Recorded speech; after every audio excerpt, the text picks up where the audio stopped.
Okay, today we begin in a familiar scene. You're scrolling. There's another breaking news headline, a text notification, a calendar reminder, another to-do list expanding before your eyes. Your coffee has gone cold. That's the question the Stoics asked nearly 2,000 years ago. And in the dusty streets of Hierapolis, where a slave named Epictetus once walked with a limp and a mind like fire, an answer was offered so quietly and firmly that it still echoes in the cluttered hours of our age. You don't need more time, he said. You need to stop wasting the time you already have. The day has barely begun, and already, it feels like time is slipping away. To look gently at your life, to listen quietly to what you already have, and to begin, right where you are, to live as though time were not running out, but waiting for you. Let's begin. It's the modern condition, isn't it? The sense that no matter how fast we go, we're always late, always behind, always running out of time. But what if the problem isn't time? What if it's something deeper? In this episode, we'll gently unfold that idea. We'll travel through ancient cities and sacred rituals. We'll peer into the minds of Stoic thinkers and glance toward the east, where sages in saffron robes observed the same illusion, this craving for more time as a symptom of a deeper spiritual forgetfulness. But this is not a lecture, it's a meditation. Third, that slowing down is not a luxury but a spiritual necessity. And fourth, that life lived as ritual can reclaim time as sacred. We'll begin with the belief that your time is already enough. We'll visit temples where monks sweep stone floors with brushes of straw, not in haste, but in honor of the moment, and we'll linger at the edges of forgotten rituals where time was not measured in hours, but in silence. That life, no matter how brief or fragmented it seems, contains within it the potential for peace, clarity, and freedom. Epictetus taught that we are never in control of how long we live, only how we live. And in that how lies all the dignity of a human soul. Over the next 25 minutes, we'll explore for quiet reflections on time. First, that time isn't scarce, presence is. Second, that freedom begins not with more hours, but with inner stillness. Along the way, we'll hear the words of Marcus Aurelius, who wrote by lamplight between battles, and Seneca, who penned letters to a friend while death approached. This journey will not ask you to do more, achieve more, or squeeze more into your day. It will ask something far simpler and far more difficult. In the year 55 AD, in the ancient city of Hierapolis, a child was born into slavery. His name was Epictetus. He would walk with a limp for the rest of his life, the cause unknown, perhaps the mark of cruelty. He owned nothing, controlled nothing, and yet within him stirred a quiet clarity. That child would become one of the most enduring voices of Stoic philosophy. His life, defined by limitation, revealed a freedom far deeper than most ever discover. Epictetus taught a truth we are only now beginning to remember, that time is not scarce. It is attention that is rare. They didn't preach from temples, they practiced among chaos. Marcus Aurelius wrote letters to himself on the battlefield. Epictetus taught in small rooms. In the Bhagavad Gita, Krishna says, "I am time, the destroyer of worlds," not because they had nothing to do, but because the act itself was enough. In Japanese Zen monasteries, daily chores are spiritual practice. Scrubbing a bowl, folding a robe, carrying water. These are not interruptions. They are the path itself, stillness inside motion, presence inside simplicity. But he also teaches Arjuna to act without attachment to outcome. It followed the principle of ichi-go ichi, one time, one meeting. Let that determine what you do and say and think. Even the restless day can become still. As Epictetus said, first say to yourself what you would be, then do what you have to do. He didn't promise ease. He promised clarity. He didn't mean we should live in fear. He meant we should live awake, fully, kindly, simply. When you know time is a mystery, each minute becomes a treasure. We were simply never there to receive them. Attention has become fragmented. Yet, the soul longs for depth, not speed, You need more moments like this, alive, undivided. Felt, the Stoics weren't offering advice for monks. They were offering guidance for people like us. In cities, in jobs, in families, living real lives. The invitation was never to escape, it was to enter more deeply. We crave time not for its duration, but for its fullness. Not a ticking clock, but a sacred unfolding.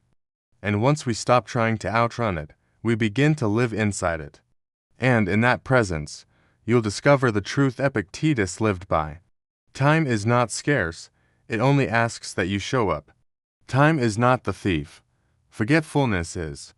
The moment is not lacking, only our attention has gone missing. Each guest was treated as though the encounter would never happen again.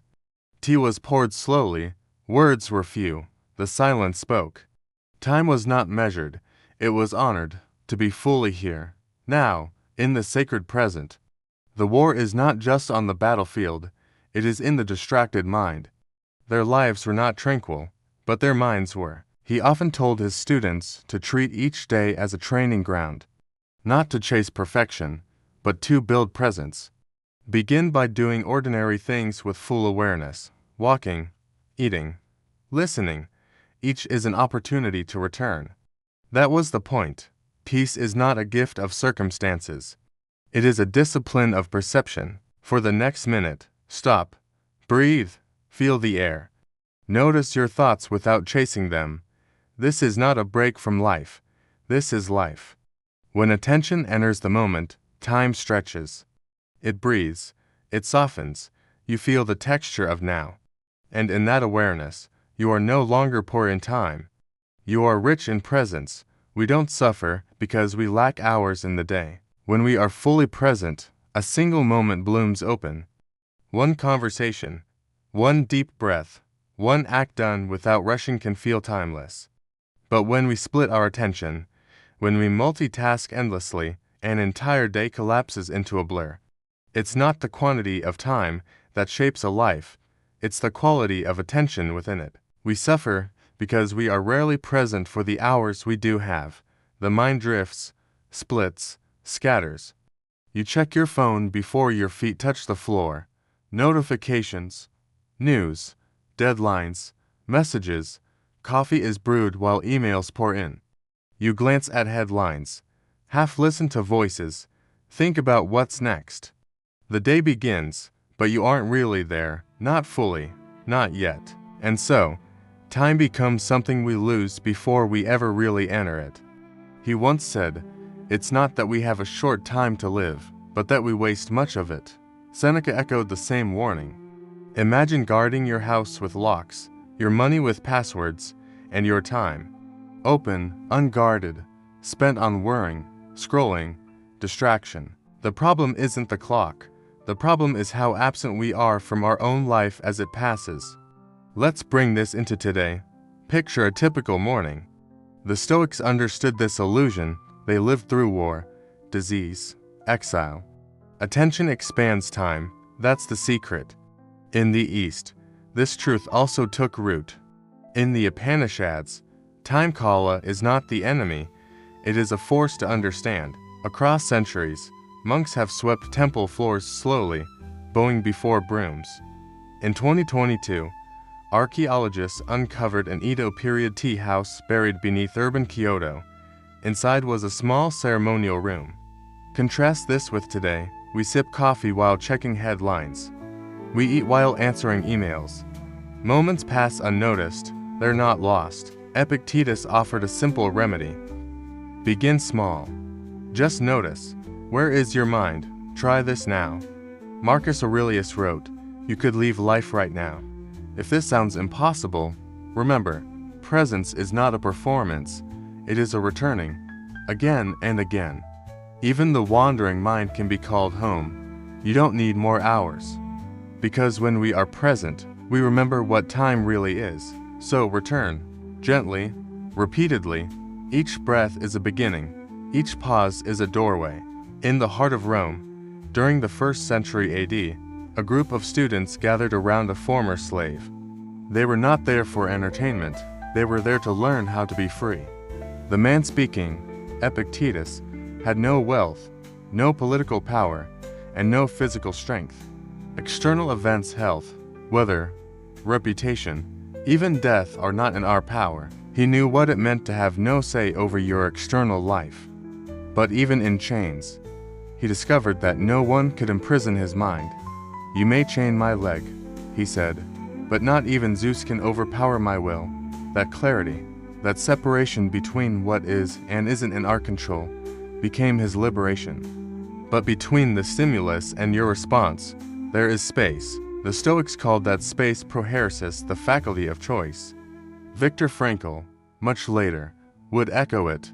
Between stimulus and response, there is a space. In meditation, practitioners are taught to observe thoughts, not attach to them, to witness emotions, not obey them. The sage smiled gently and said, "I do not accept the gift." The king asked, "What gift?"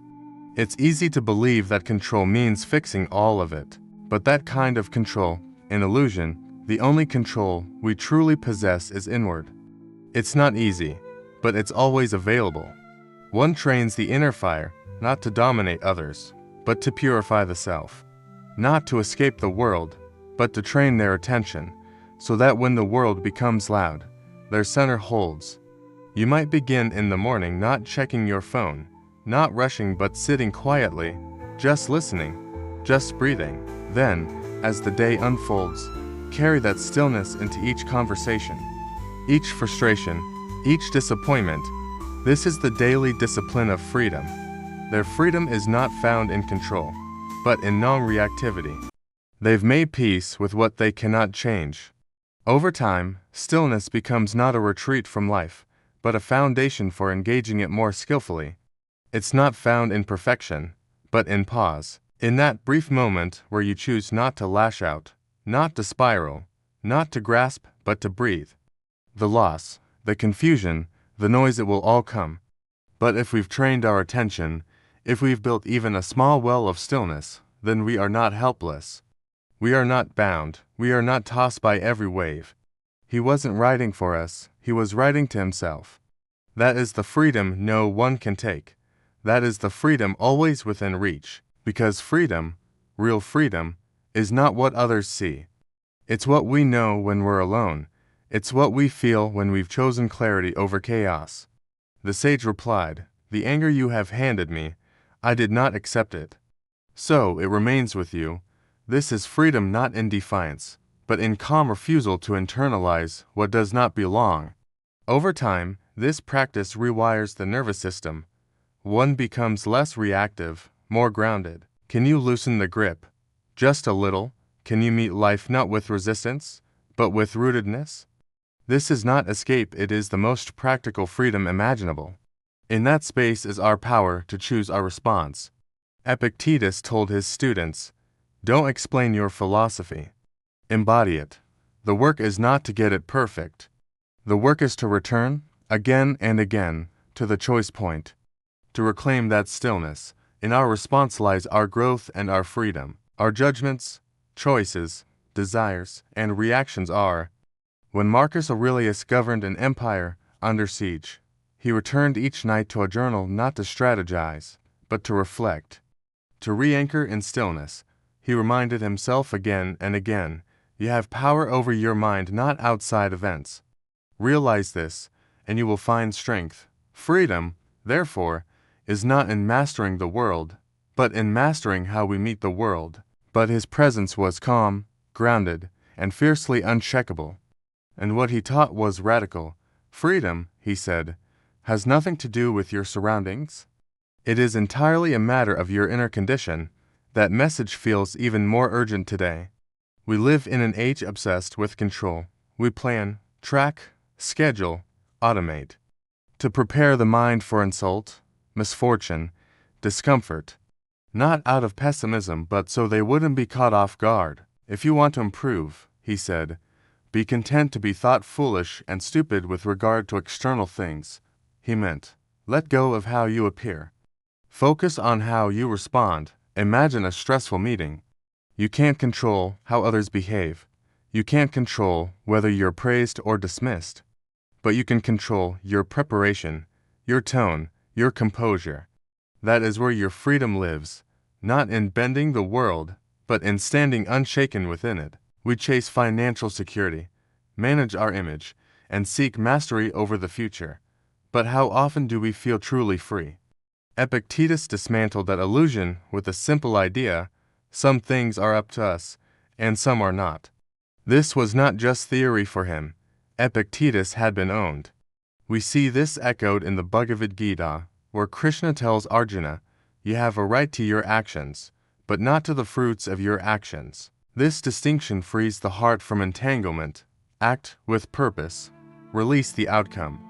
There is peace in that posture, and that peace is freedom. Let's take a deeper look at what this means in everyday life. Or think of a difficult relationship. A family member says something hurtful. You feel the sting. That space is the birthplace of stillness. Stillness is not passivity. It is alertness without agitation. It is motion without frenzy. In the Vedic tradition, stillness is not absence, but presence, pure awareness. There is an old story from India about a sage who was insulted by a king. Our modern lives offer constant invitations to reactivity. The comment section, the delayed flight, the bad driver, the rising costs of everything. Let's return to Epictetus. He taught his students to mentally rehearse adversity. This echoes the concept of tapas in yogic philosophy, discipline through heat, through challenge. There is a ritual in certain Hindu monastic orders where monks rise before dawn and sit in silence, observing their own breath for hours. Now imagine bringing just 1 minute of that stillness into your life each day. It does not require more time, only more presence. Freedom isn't found by rearranging your calendar. It's found when your mind is no longer at war with reality. And yes, it's fragile. You'll forget. You'll react. You'll slip. The Stoics knew that too. Even the most powerful emperor, Marcus Aurelius, wrote to himself, "Waste no more time arguing what a good man should be. Be one." So let us ask, where in your life do you confuse control with freedom? Where are you gripping tightly, exhausting yourself trying to manage the uncontrollable? Epictetus would remind us, the storms will come, the insults will come. We are free not because we command the sea, but because we've learned to hold the rudder of our own mind. In today's world, slowing down is often mistaken for falling behind. The pressure to optimize every moment, to move faster, respond quicker, and always stay ahead, dominates our modern rhythm. Productivity becomes not just a practice, but a personality. We speak of efficiency as if it were a virtue and treat stillness like a luxury few can afford. But ancient wisdom tells a different story. From the quiet reflections of Roman philosophers to the meditative traditions of the East, we are reminded that slowness is not indulgence. He urged them to pause before action, to examine the inner terrain before responding to the outer one. Leonardo da Vinci took years to complete a single painting. The bell rings, not an alarm, but an invitation. Meals are eaten in silence. Chores are done without haste. Chanting is slow, deliberate, attuned to breath. The pace is not slow for slowness' sake. It is slow because the sacred is subtle. If we rush, we miss it. Slowness sharpens perception. It awakens wonder. It prepares the heart to see again what the rushing mind forgets. Or do only what is essential, and do it with attention. This isn't about achieving less. It's about reducing noise to make room for meaning. In doing less, you begin to see more clearly. In slowing down, you actually arrive. You arrive in your body, in your day, in your life. And only from there can you truly live. Einstein was known for taking long, slow walks to let his thoughts ripen. One waits to gaze upon the divine. One settles. One breathes. And in that stillness, you find not just peace, but power. Not escape, but return. To slow down is not to fall behind. It is to finally arrive. The presence of the deity is not forced. It reveals itself. Life is like that too. You cannot force meaning. You make space for it, and you wait with reverence. Even in ordinary moments, a morning tea, a shared meal, a walk at dusk, Slowness brings sacredness back. Even Marcus Aurelius, amid wars and political crisis, returned nightly to his journal not to plan, but to reflect. You only need to reclaim one moment each day, just one, a walk without your phone, a meal without multitasking, a breath before you respond. These small rituals of slowness become doorways to depth, and depth is where joy lives. But life is not meant to be filled, it is meant to be lived. You only have to change the tempo of your attention. And in doing so, you begin to change your experience of time itself. Time softens, meaning returns, and with it, a quiet sense of joy. The kind that appears in the subtle, the fleeting, the quiet. Fog rolling over hills, a crane standing in still water. The moment before a word is spoken. This kind of beauty isn't loud, it's tender. And it can only be seen when we're not in a rush to look. The soul does not speak in constant sound, it speaks in quiet, often in the space between words. Slowing down isn't about adopting a lifestyle. It's about remembering your nature. You are not made for constant output. You are not made to race through life, you are made to listen. To walk slowly through your own story. To feel time as a living presence, not just a ticking clock. If we want to hear it, we must slow down, not because the world will wait for us, but because our inner life cannot keep up at this pace. These were not luxuries of genius, they were acts of deep listening. In the quiet spaces between tasks, creativity breathes. Insight emerges, and life, finally, speaks back. In doing so, he invited them to reclaim agency over their time. No great thing is created suddenly, he said. A young seeker asked a wise elder how to attain peace. The elder simply replied, "Sit in your cell, and your cell will teach you everything. Stillness is a teacher. Slowness is a path, but only if we stay long enough to listen." In silence, our inner noise surfaces. In slowness, our deepest questions emerge. And so does the quiet voice of clarity, the habit of stillness, the practice of slowness, the return to presence. These are not rushed accomplishments, they are cultivated through patient, quiet repetition. Over time, they form the roots of a truly free life. Just your breath and the sound of wind through trees. That sensation, that shift in tempo, is your natural state. It's what your nervous system craves, what your mind longs for, what your spirit remembers. That is the rhythm before the noise, and it's always waiting for you to return. It is alignment, it is medicine, it is how the soul finds its breath again. Seneca once observed, "People are frugal in guarding their personal property, but as soon as it comes to wasting time, they are most wasteful of the one thing in which it is right to be stingy." Yet his concern was not about getting more done, he was pointing us back to presence. To be slow is not to be lazy, it is to be deliberate. It begins with sunrise, includes fresh food, silence, contemplation, and a slower pace. When we are too fast, we become rajasic, agitated, restless, and overactive. When we are too dull or numb, we become tamasic, lethargic and stuck. Sattva lies in the middle, cultivated through simplicity and mindful motion. Slowness isn't just a mental state, it's a spiritual posture. One that brings us back to rhythm, to awareness, to truth. It is to move in harmony with life rather than in resistance to it. When we slow down, we don't lose time, we find it. And we begin to inhabit it more fully. In ancient Indian philosophy, the quality of sattva describes a state of harmony, clarity, and stillness. A sattvic life is gentle and balanced. Epictetus taught his students to begin the day with reflection, to prepare their minds for the challenges ahead. Consider the lives of those who created enduring beauty. Across monastic cultures, Benedictine, Zen, and Vedic, the architecture of daily life is built around slowness. There is a story from the Desert Fathers, early Christian monks who lived in the Egyptian wilderness, but modern culture fears silence. We feel every pause, music plays in elevators, podcasts run while we walk, notifications chime before our thoughts are finished. Imagine walking through a forest with no phone, No destination, no rush. Marcus Aurelius wrote, "If you seek tranquility, do less." In Hindu temples, the act of darshan, sacred seeing, is not rushed. You don't need to abandon modern life. You don't need to quit your job or renounce technology. The Japanese concept of Igen speaks to a mysterious kind of beauty. Epictetus would tell us, don't explain your philosophy, embody it. So, where can you go slower? Just one place. One small corner of your life. You don't have to change everything.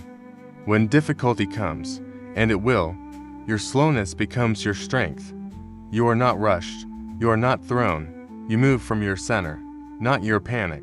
Time, in the modern world, has become a currency. We spend it, we manage it, we lose it. We try to make time for what matters, as though time were a stubborn material we must shape with force. But this approach to time as a commodity is not how it was always seen. Marcus Aurelius would begin each day with the awareness that it could be his last. This was not morbid, it was clarifying. You could leave life right now, he wrote, preparing a meal. Even sweeping the floor becomes an act of devotion when done with care. He called this a discipline of assent, a moment to decide which thoughts and impressions were worth accepting. This, too, is a kind of ritual. It's a way of keeping your time sovereign, not allowing the noise of the world to set the tempo of your inner life.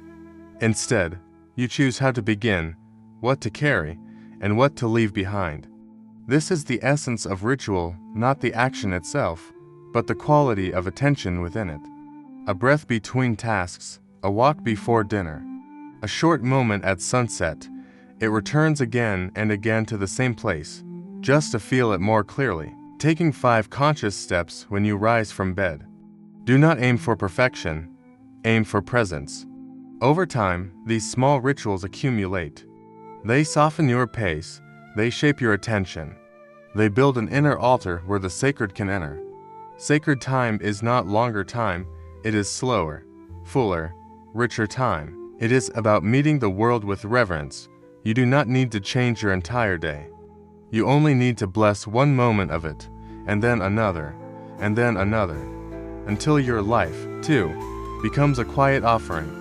Not hurried, not empty, but filled with the subtle fragrance of meaning.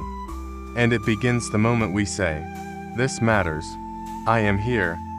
I am listening." Sacred time is not about doing more. It's about noticing more, feeling the light shift. We lose touch with the seasons, with our bodies, with the soul's need for rhythm. Ritual brings time back to life. It anchors us in the eternal within the fleeting. It turns passing hours into timeless presence, hearing the wind, sensing the thread that connects you to something larger than your goals. Eaten in haste, it is fuel, prepared with love, shared with care. Eaten in silence or with laughter, it becomes a ritual. To reweave the thread of the day. What did I learn? Where was I reactive? Where did I practice wisdom? These questions are not burdens, they are rituals of awakening. They turn experience into understanding, memory into insight, time into teacher, a remembering that we are alive, that we are not machines, that beauty still exists, even in the most humble of gestures. This is not romanticism, this is spiritual clarity. When we infuse ordinary moments with presence, they cease to be ordinary. They become luminous. There is no hierarchy between tasks. Each act is a doorway to the present. The ritual is not in the act, it is in the awareness. And this is something we can practice anywhere. Making the bed, holding a hand, driving in silence. All of it can become prayerful when we remember to slow down and really be there.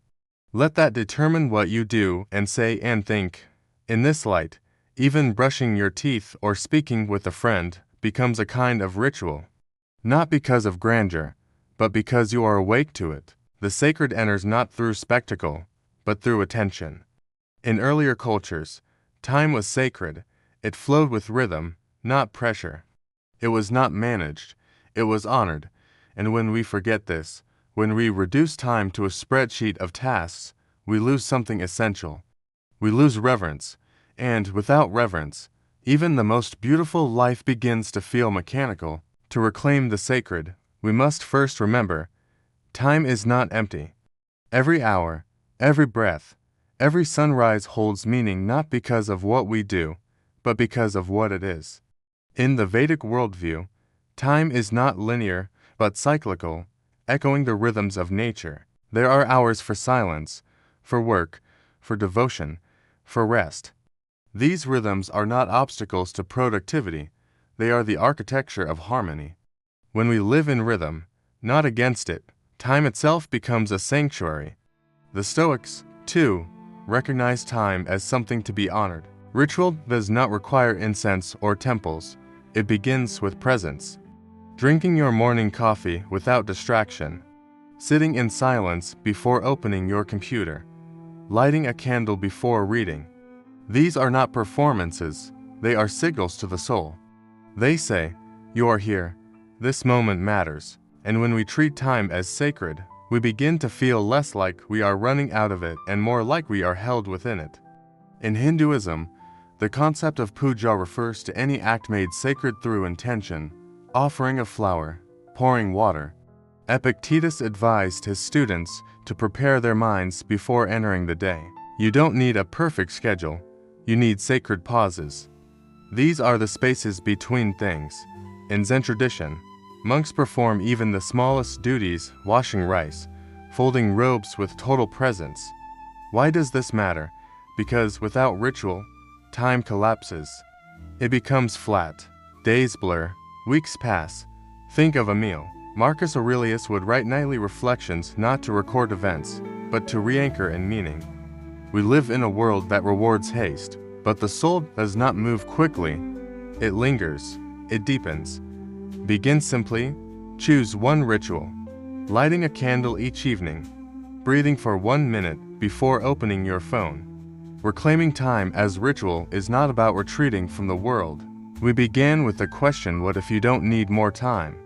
What if, instead, you only need to return to what time truly is? Not a resource to be spent or saved, but a rhythm to be remembered. A sacred pulse already beating quietly beneath the noise. Epictetus, remember, the world won't slow down for you, but you can slow down inside it, and in doing so, you may rediscover what the Stoics always knew, that your life is not measured by clocks or calendars, but by your awareness, your attention, your presence.